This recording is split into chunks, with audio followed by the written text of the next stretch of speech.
today I will be repotting a bunch of the cactus pups that I've taken off my barbed cactus. They are growing a little bit too big for the pots that they're in, so I want to get them all in the same one. I did fill this new pot with a layer of coconut husk at the bottom, and then this black gold cactus mix.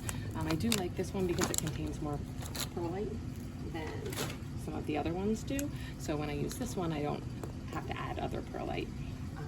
If I am using a different one, like the Miracle-Gro one, then I do add more perlite to that. All right, so usually when I am repotting, I will go for the largest ones first. Just reach down in there and get them out by the roots. You know what? I'm just gonna take it all, dump it like this. In fact, I can probably just keep it in here, right? So you know what we're gonna do? You know what we're gonna do, Alessia? We're gonna make a hole about the size of a pot. Using the previous container as sort of like a shovel to get the new bunch of plants into the new planter is a pretty convenient trick. So I like to use that pretty frequently, especially when it has been potted relatively recently, so it's not root bound, and I can kind of keep all of the plants together or the roots together with that soil. That being said, if it's old soil, you do want to remove all of the old soil from the bottom of the roots and really check on them. But since I planted all of these within the last 6 months, I know that the soil isn't that old and the roots aren't that big yet or root bound or damaged. So I know that I can just kind of use that tactic just to pop them into the new soil and they'll still be healthy. In fact, it'll probably be less of a shock for them because I'm not messing with the roots too much. So here we go again, using the container as a shovel. And you can see that this one too, has the roots more present there. But again, being potted relatively recently, I can just get that into the new soil. And you'll see too, I have different sizes of cactus pups in here. I prefer to have kind of a pot like mixed sizes, but this is also because I have so many, because my mother cactus is huge, so she puts off lots of pups. So you might see other people, you probably would see most people potting each of these pieces of cactus individually, but I do like to put them together just because it's convenient to do, but also because I like the way that it looks.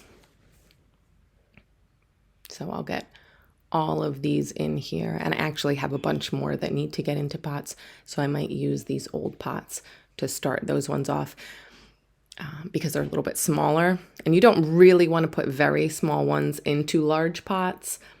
Typically, they shouldn't be too much larger than the cactus itself. So I'll use these smaller pots to get those cactus pups going. And then, a few months down the line, I'll probably repot them similar to how I'm doing today. So we just want to make sure each of these are settled in there and they're in the soil at the same height that they were in the previous container. So I'm just trying to move the soil around and push it down to make sure that they're secure, not falling over too much.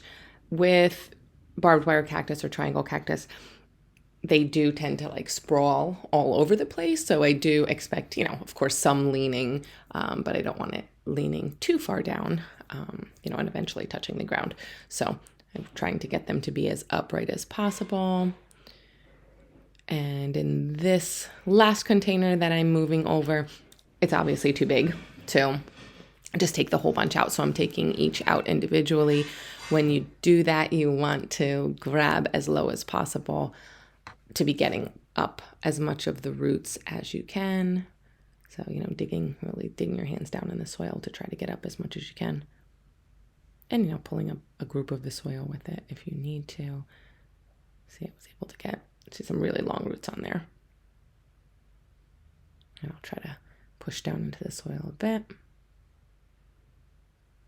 And then just a couple more, even though the container's getting pretty packed there.